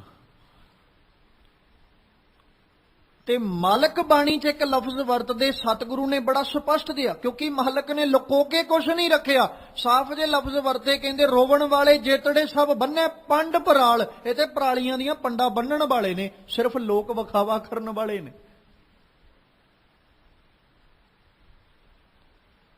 ਤੇ ਚੇਤੇ ਰੱਖਿਓ, ਮਰੇ ਤੇ ਜਿੰਨੇ ਰੋਣ ਵਾਲੇ ਨੇ ਨਾ, ਕੋਈ ਮਰੇ ਨੂੰ ਨਹੀਂ ਜੇ ਰੋਂਦਾ, ਮਰੇ ਕਰਕੇ ਵਿਗੜੇ ਕੰਮਾਂ ਨੂੰ ਰੋਂਦਾ ਹੈ ਵੀ ਇਹ ਤੋਂ ਬਾਅਦ ਚ ਸਾਡਾ ਕਾਰਜ ਕਰਨਾ ਕਿੰਨੇ ਹੈ। ਇੱਕ ਸਮਾਜ ਦਾ ਸੱਚ ਹੈ, ਘਰ ਵਿੱਚ ਬਜ਼ੁਰਗ ਨਾ, ਉਸ ਬਜ਼ੁਰਗ ਵੱਲ ਵੇਖ ਕੇ ਭਾਵੇਂ ਰੋਜ਼ ਘਰ ਦੇ ਜਵਾਨ ਇਹ ਕਹਿੰਦੇ ਹੋਣ ਵੀ ਮਰਦਾ ਕਿਉਂ ਨਹੀਂ, ਰੋਜ਼ ਕਹਿੰਦੇ ਹੋਣਗੇ ਇਹ ਵੀ ਨਹੀਂ ਮਰਦਾ, ਸਾਰਾ ਸੰਸਾਰ ਤੁਰਿਆ ਜਾਂਦਾ, ਆ ਨਹੀਂ ਮਰਦਾ। ਪਰ ਜਿੱਦਣ ਉਹ ਜਾਂਦਾ ਨਾ, ਉਦਣ ਰੋਂਦੇ ਨੇ। ਰੋਣ ਦਾ ਕਾਰਨ ਕੀ ਹੈ? ਇਹੀ ਨਾ ਵੀ ਜਦੋਂ ਕਿਤੇ ਅਸੀਂ ਜਾਂਦੇ ਹਾਂ ਤੇ ਸਾਨੂੰ ਘਰ ਨੂੰ ਤਾਲਾ ਨਹੀਂ ਸੀ ਲਾਉਣਾ ਪੈਂਦਾ। ਬਸ ਆਹ ਕਾਰਨ ਹੈ ਰੋਣ ਦਾ। ਹੋ ਸਕਦਾ ਉਹਦੇ ਮਰਨ ਲਈ ਰੋਜ਼ ਹੱਥ ਜੋੜਦਾ ਹੋਵੇ। ਸਿਰਫ ਕੰਮਾਂ ਨੂੰ ਰੋਇਆ ਜਾਂਦਾ, ਇਨਸਾਨ ਨੂੰ ਕੋਈ ਨਹੀਂ ਰੋਂਦਾ। ਤੇ ਮਾਲਕ ਜੀ ਨੇ ਆਖਿਆ, ਕਹਿੰਦੇ ਹੈ ਕਰਕੇ ਉਹ ਕਰੇਨ, ਗੱਲਾਂ ਪਿੱਟਣ, ਸਿਰ ਖੋਹੇਣ। ਕਿੱਦਾਂ ਦੇ ਹਾਲਾਤ ਬਣਦੇ? ਚਲੋ ਇਹ ਤੇ ਕਿਸੇ ਦੇ ਸੰਸਾਰ ਤੋਂ ਕੂਚ ਕਰ ਜਾਣ ਤੇ ਹੋ ਸਕਦਾ ਹੈ ਕਿ ਬੰਦੇ ਨੂੰ ਵੈਰਾਗ ਉਪਜੇ, ਉਹ ਵਿਲਕ ਰਿਹਾ, ਉਹ ਕੁਰਲਾ ਰਿਹਾ। ਪਰ ਰੱਬ ਤੋਂ ਟੁੱਟਿਆਂ ਦੀ ਹਾਲਤ ਵੀ ਤੇ ਐਸੀ ਹੈ ਨਾ। ਕਿਵੇਂ ਆਪਣੇ ਕੀਤੇ ਕਰਮਾਂ ਕਰਕੇ ਜੀਵ ਪਛਤਾਉਂਦਾ, ਕਿਵੇਂ ਫਿਰ ਹਾਏ ਹਾਏ ਕੁਰਲਾਉਂਦਾ। ਆਪਣੇ ਕੀਤੇ ਕਰਮਾਂ ਕਰਕੇ ਪਛਤਾਵਾ ਤੇ ਉਹਨਾਂ ਕਰਕੇ ਹੀ ਹੈ, ਤੇ ਉਹਨਾਂ ਕਰਮਾਂ ਕਰਕੇ ਜੀਵ ਨੂੰ ਹਾਏ ਹਾਏ ਕਰਨੀ ਪੈਂਦੀ। ਦਿਨ ਰਾਤ ਤੁਰਿਆ ਫਿਰਦਾ, ਹਾਏ ਹਾਏ ਕਰਦਾ, ਕੁਰਲਾਉਂਦਾ ਫਿਰਦਾ। ਆਪਣੀਆਂ ਹੀ ਗੱਲਾਂ ਪਿੱਟੀ ਜਾਂਦਾ, ਆਪਣੇ ਸਿਰ ਦੇ ਕੇਸ ਖੋਹੇ ਉਹਨਾਂ ਨੂੰ ਪੱਟੀ ਜਾਂਦਾ ਕੇਸਾਂ ਨੂੰ। ਇਹ ਹਾਲਾਤ ਕਦੋਂ ਬਣੇ? ਮੁੜ ਕੇ ਅਗਾਂਹਲੀਆਂ ਪੰਕਤੀਆਂ 'ਚ ਨਾ ਸਤਿਗੁਰੂ ਪਾਤਸ਼ਾਹ ਫਿਰ ਦੱਸਦੇ ਵੀ ਆਹ ਹਾਲਾਤ ਤੋਂ ਜੇ ਆਪਣਾ ਆਪਾ ਸਵਾਰਨਾ ਚਾਹੁੰਨਾ ਤੇ ਆਹ ਜ਼ਰੂਰਤ ਹੈ, ਤੇ ਜੇ ਸਵਾਰਨ ਲਈ ਉਹ ਕਾਰਜ ਕਰਨਾ ਪੈ ਰਿਹਾ, ਮਤਲਬ ਜੇ ਆਹ ਹਾਲਾਤ ਬਣ ਰਹੇ ਨੇ ਤੇ ਉਹਨਾਂ ਦਾ ਭਾਵ ਕੀ ਹੈ? ਤੂੰ ਉਹ ਕਾਰਜ ਨਹੀਂ ਕਰ ਰਿਹਾ ਜਿਸ ਕਾਰਜ ਕਰਕੇ ਆਹ ਹਾਲਾਤ ਤੇਰੇ ਬਣੇ ਨੇ। ਤੇ ਉਸ ਕਾਰਜ ਨੂੰ ਨਾ ਬਾਬਾ ਕਬੀਰ ਜੀ ਨੇ ਆਖਿਆ ਸੀ, ਕਬੀਰ ਜਿਹੇ ਘਰ ਸਾਧਨਾ ਸੇਵੀ ਹੈ ਹਰ ਕੀ ਸੇਵਾ ਨਾਹੇ, ਤੇ ਘਰ ਮਰਹਟ ਸਾਰਖੇ ਭੂਤ ਬਸੈ ਤਿੰਨ ਮਾਹੇ। ਹਾਏ ਹਾਏ ਕਰਦੇ ਕੁਰਲਾਉਂਦੇ ਫਿਰਦੇ ਨੇ। ਬੇਮੁਖ ਹੋਏ RAM ਤੇ ਲੱਗਣ ਜਨਮ ਵਿਜੋਗ, ਜਾਂ ਸਤਿਗੁਰੂ ਆਖਦੇ ਜੈ ਤਨ ਬਾਣੀ ਵਿਸਰ ਜਾਏ, ਜਿਉ ਪੱਕਾ ਰੋਗੀ ਵਿਲ ਲਾਏ। ਹੁਣ ਕਿਉਂ ਕੁਰਲਾ ਰਿਹਾ ਉਹ? ਕਿਉਂਕਿ ਬਾਣੀ ਵਿਸਾਰ ਕੇ ਬਹਿ ਗਿਆ। ਜਿੰਨੇ ਬਾਣੀ ਨੂੰ ਵਿਸਾਰਤਾ ਉਹ ਕੁਰਲਾ ਰਿਹਾ ਹੁਣ। ਤੇ ਮਾਲਕ ਨੂੰ ਆਖਣਾ ਪਿਆ ਸੀ, ਉਹ ਸੱਜਣਾ ਪਰਮੇਸ਼ਰ ਤੇ ਭੁੱਲਿਆ ਵਿਆਪਣ ਸਭੇ ਰੋਗ।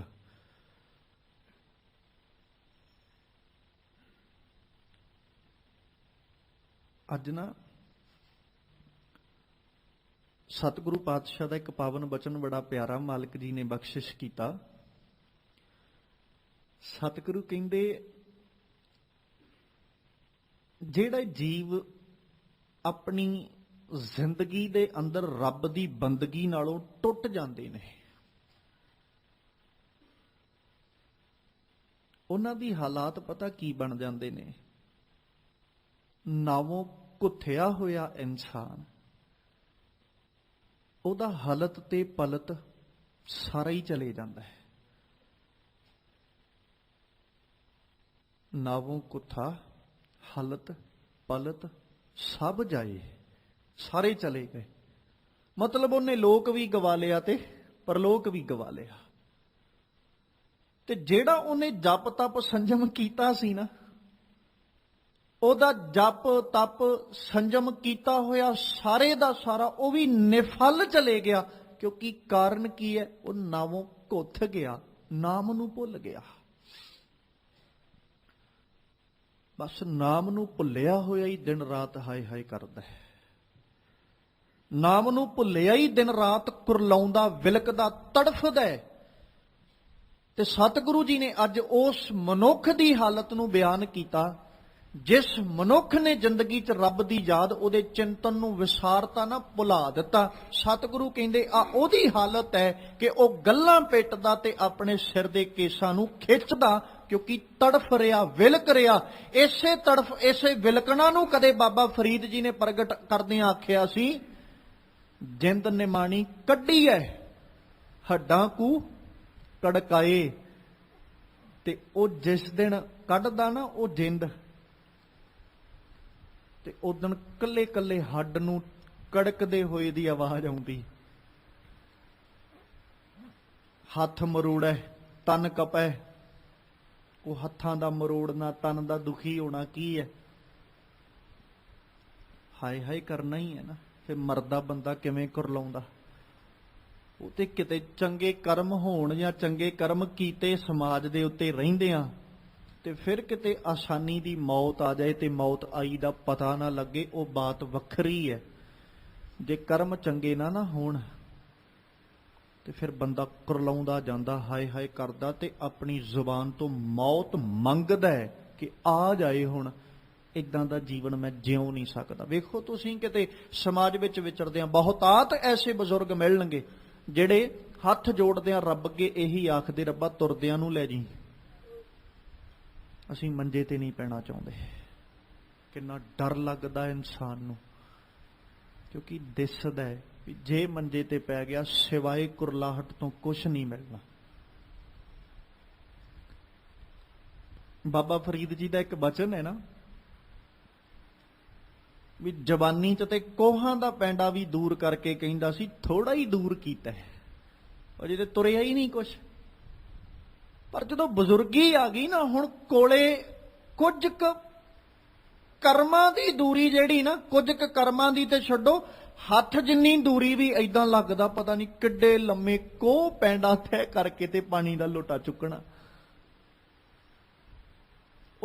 ਉਹ ਜਿਹੜਾ ਉਹ ਹਾਲਾਤ ਬਣ ਜਾਣੇ, ਉਹ ਕੁਰਲਾਉਣਾ ਹੀ ਹੈ, ਹਾਏ ਹਾਏ ਕਰਨਾ ਹੀ ਹੈ, ਉਹ ਵਿਲਕਣਾ ਹੀ ਹੈ ਕਿ ਇਨਸਾਨ ਤੁਰਨ ਲਈ ਵੀ ਕੁਰਲਾਉਂਦਾ ਹੈ ਕਿ ਮੈਂ ਤੁਰ ਸਕਾਂ, ਉੱਠਣ ਲਈ ਵੀ ਕੁਰਲਾਉਂਦਾ ਮੈਂ ਉੱਠ ਸਕਾਂ, ਬੋਲਣ ਲਈ ਵੀ ਕੁਰਲਾਉਂਦਾ ਵੀ ਮੈਂ ਬੋਲ ਸਕਾਂ, ਵੇਖਣ ਲਈ ਵੀ ਕੁਰਲਾ ਉੱਠਦਾ। ਹਾਏ ਹਾਏ ਆਹੀ ਹੈ ਜੋ ਜ਼ਿੰਦਗੀ 'ਚ ਕਰ ਰਿਹਾ।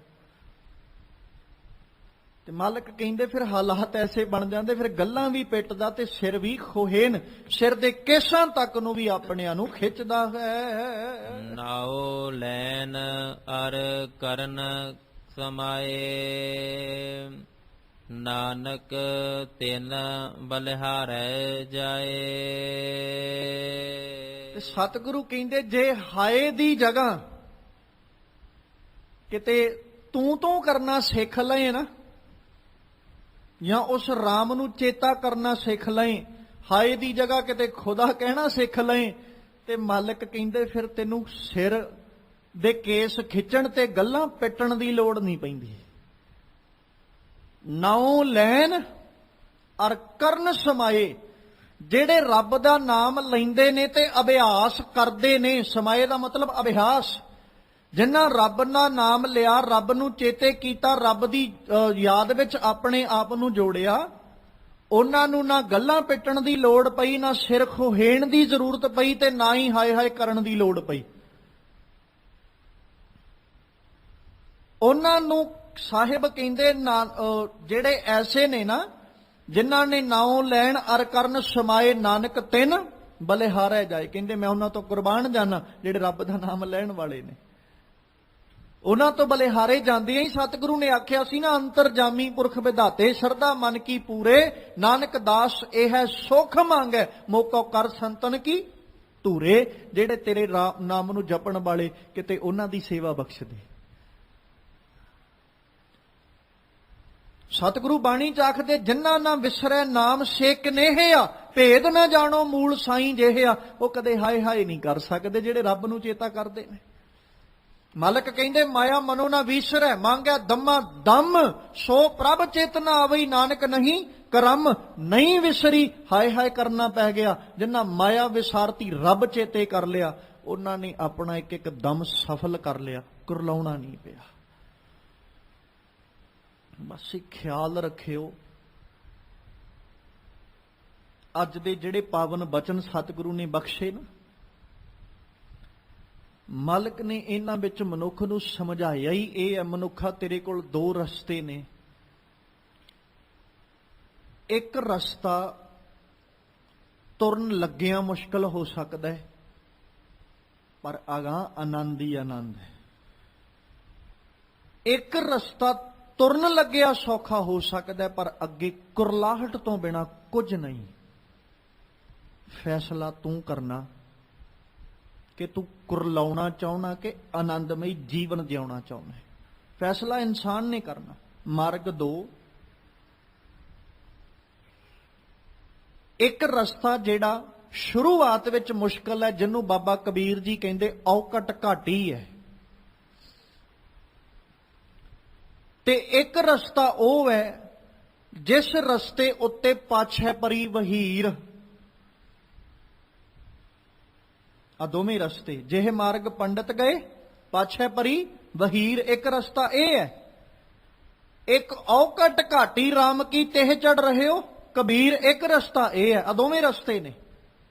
ਇੱਕ ਰਸਤੇ ਮਾਰਗ ਦੇ ਉੱਤੇ ਵਹੀਰਾਂ ਜਾ ਰਹੀਆਂ। ਅਕਸਰ ਜੇ ਆਪਾਂ ਸਮਾਜਿਕ ਤੌਰ ਤੇ ਵੀ ਵੇਖਦੇ ਆ ਨਾ, ਸੰਸਾਰ ਦੇ ਉੱਤੇ ਵੀ ਝਾਤ ਮਾਰਾਂਗੇ ਤੇ ਸਾਨੂੰ ਰਸਤਾ ਨਾ ਪਤਾ ਹੋਵੇ ਤੇ ਅਸੀਂ ਉਸ ਰਸਤੇ ਬਾਰੇ ਜਾਣਨ ਦੀ ਬਜਾਏ, ਸਮਝਣ ਦੀ ਬਜਾਏ ਉਸ ਪਾਸੇ ਨੂੰ ਤੁਰ ਪੈਂਦੇ ਜਿੱਧਰ ਨੂੰ ਲੋਕ ਮੁੜੇ ਜਾਂਦੇ ਨੇ, ਅਸੀਂ ਵੀ ਉਧਰ ਨਹੀਂ ਮੁੜਨ ਲੱਗ ਜਾਂਦੇ ਵੀ ਤੁਰੇ ਚੱਲੋ, ਹੋ ਸਕਦਾ ਇਹਨਾਂ ਨੂੰ ਰਾਹ ਪਤਾ ਹੋਵੇ। ਤੇ ਧਰਮ ਦੀ ਦੁਨੀਆ ਵਿੱਚ ਵੀ ਇਸੇ ਤਰ੍ਹਾਂ ਹੀ ਹੈ। ਜਿਹੇ ਮਾਰਗ ਪੰਡਤ ਗਏ ਪਾਛੈ ਪਰੀ ਵਹੀਰ, ਲੋਕਾਂ ਨੇ ਵਹੀਰਾਂ ਘੱਤ ਲਈਆਂ। ਉਹ ਤੁਰੇ ਜਾਂਦੇ ਨੂੰ ਪਰਖਿਆ ਨਹੀਂ ਵੀ ਤੁਰਿਆ ਜਾਂਦਾ ਰਸਤਾ ਠੀਕ ਤੇ ਤੁਰ ਰਿਹਾ ਜਾਂ ਗਲਤ ਤੇ ਹੀ ਤੁਰਿਆ ਜਾਂਦਾ, ਵੀ ਆਪ ਵੀ ਗਲਤ ਹੋਵੇ ਤੇ ਸਾਨੂੰ ਵੀ ਗਲਤ ਰਾਹ ਤੇ ਲਈ ਜਾਵੇ। ਕਈ ਵਾਰੀ ਇਦਾਂ ਹੁੰਦਾ ਨਾ, ਆਪਾਂ ਮਗਰ ਲੱਗ ਕੇ ਤੁਰੇ ਜਾਈਦਾ, ਉਹ ਅੱਗੋਂ ਰਸਤਾ ਬੰਦ ਹੁੰਦਾ, ਉਹ ਵੀ ਪਿੱਛੇ ਮੁੜੇ ਆਉਂਦਾ, ਆਪਾਂ ਵੀ ਪਿੱਛੇ ਮੁੜੇ ਆਈਦਾ। ਸਮਾਜਿਕ ਤੌਰ ਤੇ ਉਹ ਵਹੀਰਾਂ ਘੱਤ ਕੇ ਜਾਣ ਦਾ ਲਾਭ ਕੀ ਹੋਇਆ? ਤੇ ਬਾਬਾ ਕਬੀਰ ਜੀ ਕਹਿੰਦੇ ਵੀ ਜਿਹੜੇ ਮਾਰਗ ਤੇ ਮੈਂ ਚੱਲਿਆ ਉਹ ਰਸਤਾ ਹੈ ਤੇ ਬੜਾ ਔਖਾ ਸੀ, ਔਕਟ ਘਾਟੀ ਸੀ, ਉੱਥੇ ਮੈਂ ਇਕੱਲਾ ਹੀ ਤੁਰਿਆ ਜਾਂਦਾ, ਉੱਥੇ ਵਹੀਰਾਂ ਵਾਲਾ ਕੰਮ ਨਹੀਂ ਹੈ, ਉੱਥੇ ਕੋਈ ਵਹੀਰ ਨਹੀਂ, ਉੱਥੇ ਕੱਲਾ ਕੱਲਾ ਹੀ ਜਾਂਦਾ। ਹੁਣ ਰਸਤੇ ਦੋ ਨੇ, ਇੱਕ ਰਸਤਾ ਤੁਰਨ ਲੱਗਿਆ ਔਖਾ, ਉਹ ਜਦੋਂ ਤੁਰੇ ਜਾਵਾਂਗੇ ਉਸ ਮਾਰਗ ਤੇ ਪਾਂਧੀ ਬਣ ਗਏ, ਫਿਰ ਆਨੰਦ ਹੀ ਆਨੰਦ ਹੈ, ਫਿਰ ਖੁਸ਼ੀ ਖੁਸ਼ੀ, ਪ੍ਰਸੰਨਤਾ ਹੀ ਪ੍ਰਸੰਨਤਾ।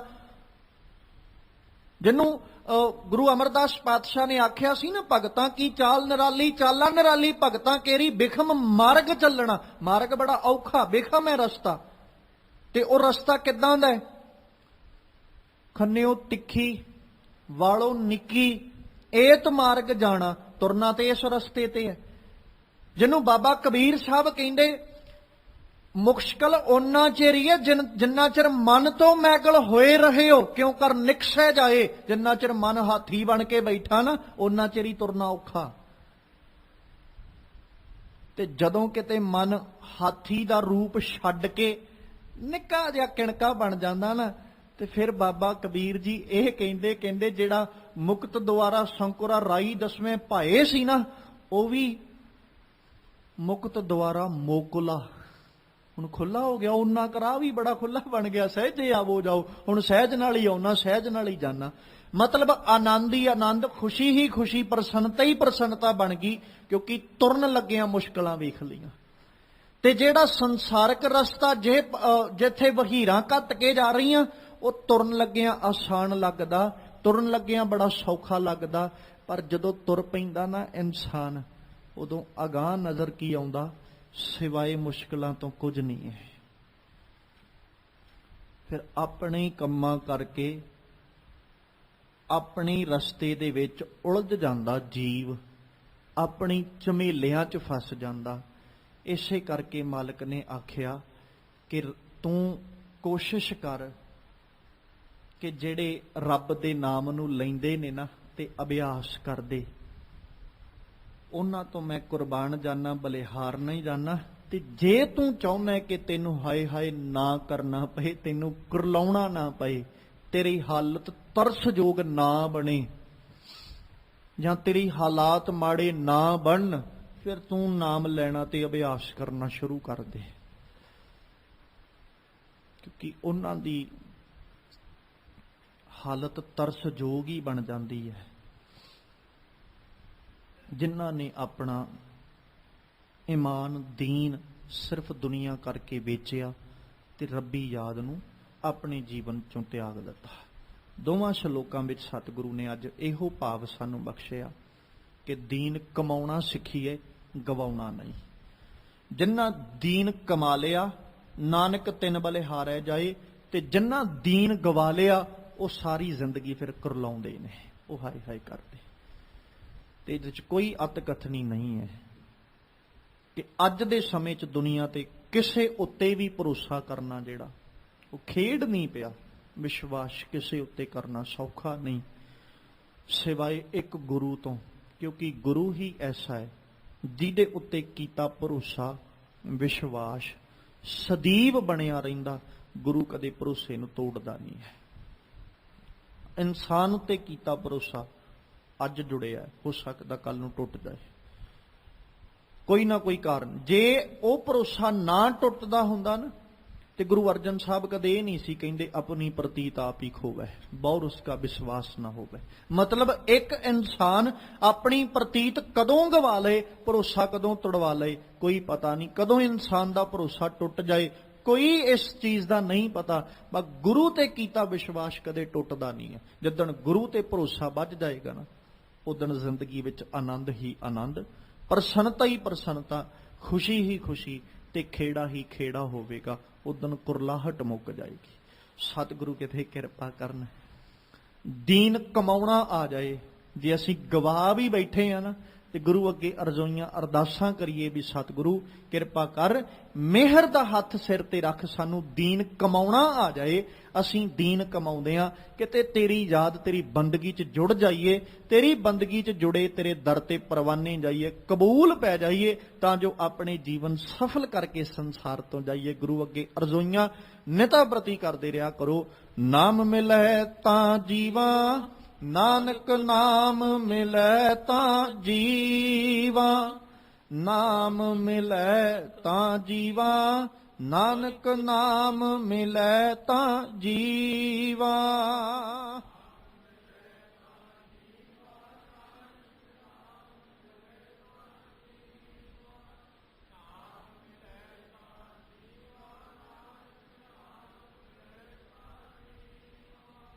ਨਾਮ ਮਿਲੈ ਤਾਂ ਜੀਵਾ, ਨਾਨਕ ਨਾਮ ਮਿਲੈ ਤਾਂ ਜੀਵਾ, ਨਾਮ ਮਿਲੈ ਤਾਂ ਜੀਵਾ, ਨਾਨਕ ਨਾਮ ਮਿਲੈ ਤਾਂ ਜੀਵਾ।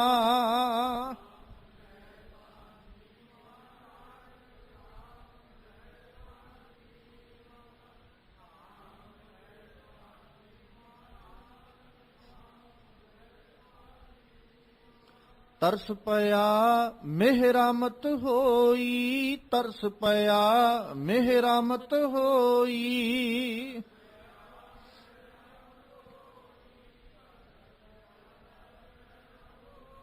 ਸਤਿਗੁਰ ਸੱਜਣ ਮਿਲਿਆ, ਸਤਿਗੁਰ ਸੱਜਣ ਮਿਲਿਆ।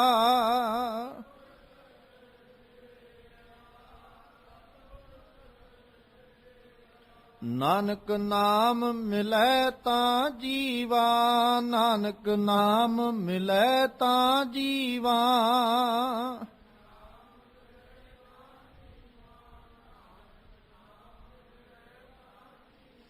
ਤਨ ਮਨ ਥੀਵੈ ਹਰਿਆ, ਤਨ ਮਨ ਥੀਵੈ ਹਰਿਆ।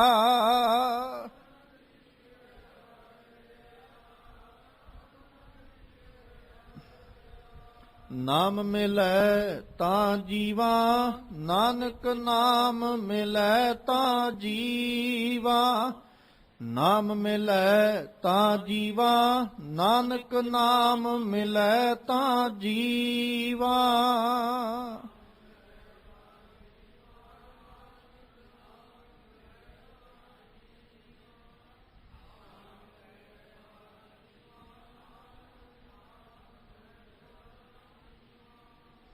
ਸਤਿਗੁਰੂ ਪਾਤਸ਼ਾਹ ਮਿਹਰ ਕਰਨ, ਸਾਡੇ ਸਭਨਾਂ ਦੀਆਂ ਹਾਜ਼ਰੀਆਂ ਆਪਣੇ ਦਰ ਤੇ ਪ੍ਰਵਾਨ ਕਰ ਲੈਣ, ਆਪਣੇ ਦਰੋਂ ਕਰੋਂ ਗੁਰਸਿੱਖੀ ਜੀਵਨ ਨਾਮ ਦੀਆਂ ਦਾਤਾਂ ਬਖਸ਼ਿਸ਼ ਕਰਕੇ ਨਿਵਾਜਣ, ਤਾਂ ਜੋ ਸਾਡੇ ਇਹ ਲੋਕ ਸੁਖੀਏ ਪਰਲੋਕ ਸੁਹੇਲੇ। ਨਾਨਕ ਹਰ ਪ੍ਰਭਾਪੇ ਮੇਲੇ, ਹੋਈਆਂ ਬੇਅੰਤ ਪ੍ਰਕਾਰ ਦੀਆਂ ਭੁੱਲਾਂ ਦੀ ਖਿਮਾ ਬਖਸ਼ਣੀ।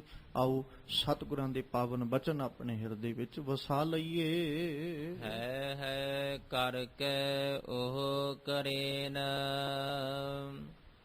ਗੱਲਾਂ ਪਿੱਟਣ ਸਿਰ ਖੋਹੇਨ, ਨਾਉ ਲੈਨ ਅਰ ਕਰਨ ਸਮਾਏ, ਨਾਨਕ ਤਿਨ ਬਲਿਹਾਰੈ ਜਾਏ। ਵਾਹਿਗੁਰੂ ਜੀ ਕਾ ਖਾਲਸਾ, ਵਾਹਿਗੁਰੂ ਜੀ ਕੀ ਫਤਿਹ।